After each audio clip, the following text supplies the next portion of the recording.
Population density is one of the most interesting topics in urbanism because it's so central to what cities are. In this video, we're going to take a tour of density in the US and Canada, from semi-rural suburbs to ultra-dense downtowns, to see just how much density varies between neighborhoods, and what different levels of density actually look like. A population density of 0 means that no one lives there. This census tract in Madison, Wisconsin has a density of 0 because it's a frickin' lake. A density of 0 doesn't always mean the area is empty, though.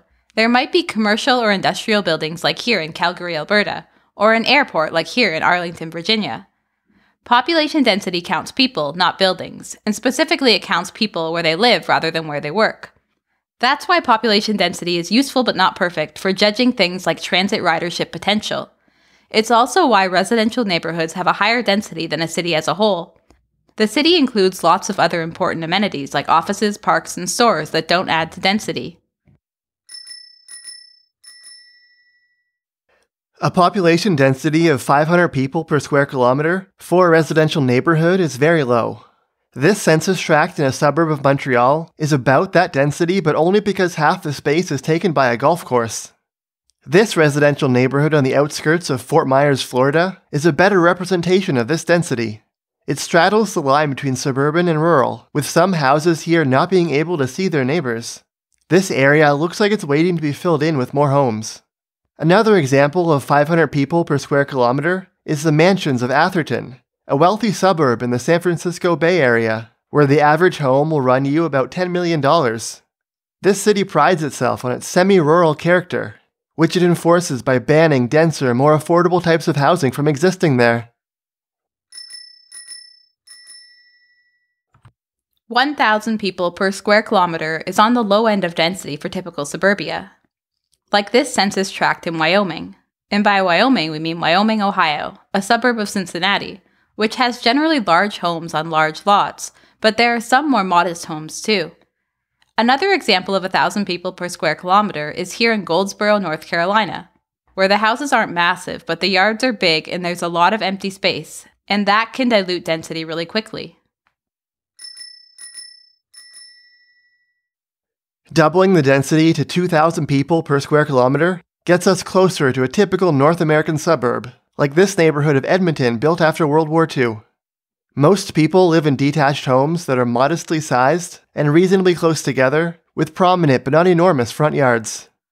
Each house here takes up a bit more space than it looks, because of deeper lots with garages in the back. We can see a few places where lots were split to build thinner but taller detached homes, and if that continues, it could add a decent amount of housing to the neighborhood. There are also a handful of apartments or row houses around too, but they're very suburban in form, with a lot of space dedicated to grass and parking. A similar density of 2,000 people per square kilometer can also be seen in this northern suburb of Seattle. Another doubling to 4,000 people per square kilometer starts to become pretty dense by suburban standards. Like this neighborhood in Ajax, a suburb of Toronto, or here in Santa Clara, California in the San Francisco Bay Area, where single-family homes are built closer together with less space in the front and especially backyard than we saw at the lower levels of density. Another model for more dense suburbia can be seen in the South Shore suburb of Montreal, where the detached homes still have pretty spacious backyards. You know you're in suburban Quebec when nearly every single detached house has a pool in the backyard. But the density is brought up by the abundant duplexes and small apartment buildings that house almost half of the families who live here. For both cultural and economic reasons, Quebec has never been quite as obsessed with single-family homes as English North America. The result is more density and housing diversity, even in otherwise pretty suburban contexts. Doubling the density again to 8,000 people per square kilometer takes us past suburban density to what we'd call the lower end of urban density, like this neighborhood of 2- and 3-story row houses in Philadelphia, where the density is pulled upwards by the row houses, but pulled downwards by the pretty large yards that a lot of them have. Another example of this density is this census tract in the Kitsilano neighborhood of Vancouver, where we have some of the densest configurations of detached homes that we've seen so far, combined with some pretty compactly built low-rise apartments sprinkled around. Doubling to 16,000 people per square kilometer gets us to what we'd call urban medium density. Here in Canada, the undisputed king of this type of neighborhood is Montreal, whose older neighborhoods of 2, 3, and sometimes 4-story walk-up apartments are one of our favorite topics on this channel. They reach this density because they cover most of their lot, without the larger lawns of the Philadelphia example, and because the neighborhood is almost entirely apartments. This part of Minneapolis shows the same average density with more of a mix of housing. Because there are detached houses here and everything is a bit less compact, the apartments have to go a bit higher, mostly mid-rise with 6 or 7 stories, to match the density of the consistently compact and low-rise Montreal neighborhood.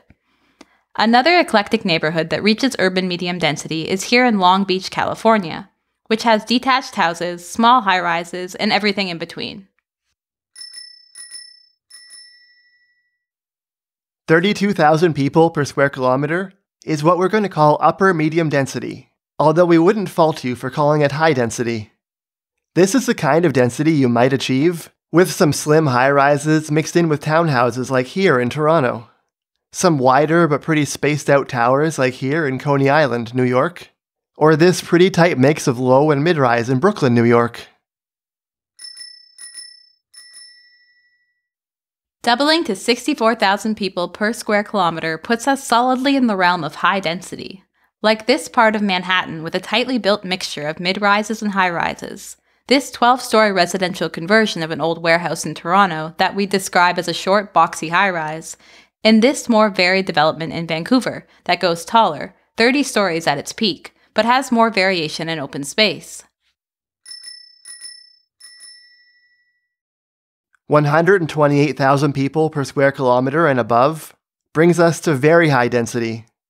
All of our examples here are from New York City, and most of them are very tall developments that try to incorporate park land or open space without going as far as having so much empty space that the density is substantially diluted, like we saw with the Coney Island example with all the parks and parking lots around the buildings. But once we get to the absolute highest densities, approaching 200,000 or even 300,000 people per square kilometer, we increasingly see tall towers that cover almost all of their lot.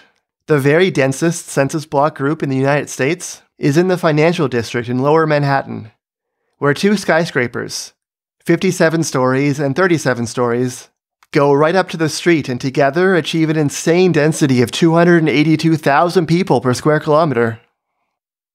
Based on this tour of population density in the US and Canada, from semi-rural suburbs to the ultra-dense residential skyscrapers of Manhattan, we have 2 main takeaways about density. The first is that density can vary quite a bit without necessarily feeling that different. We live in a medium-density neighborhood in Montreal, and one of the areas we looked at in Brooklyn feels pretty similar, despite having double the density. The basic development pattern is the same. The heights just go 1 or 2 stories higher on average. And the suburb of Montreal, whose abundant duplexes and small apartment buildings double its density compared to a more typical North American suburb, still feels fundamentally suburban with its open space and abundant parking. The second main observation about density is that building height is one important factor, but not the only factor. At almost any density level, there's a trade-off you can make between building taller and having more open space, or building shorter but covering more of the lot. Personally, we usually prefer a more traditional compact pattern, where buildings use more of the lot and come closer to the street, but it definitely is a matter of preference and taste. What some consider cozy, others consider claustrophobic. Another trade-off is consistency. Like we saw comparing Montreal and Minneapolis, apartments don't have to be as high to achieve a certain density if the whole neighborhood is apartments. If the apartments are mixed in with lower density housing like detached homes, they need to go a bit taller to bring up the average. And finally, we should mention that population density isn't entirely about buildings. Demographic and economic factors matter too. So places with high housing costs or low incomes will often end up with population densities higher than you'd expect from just looking at the buildings. None of the numbers that we've provided here should be taken as exact, but they do give a pretty good ballpark picture of what different levels of density look like. Thanks for watching through to the end of the video. Don't forget to like and subscribe, and a special thanks to our supporters on Patreon.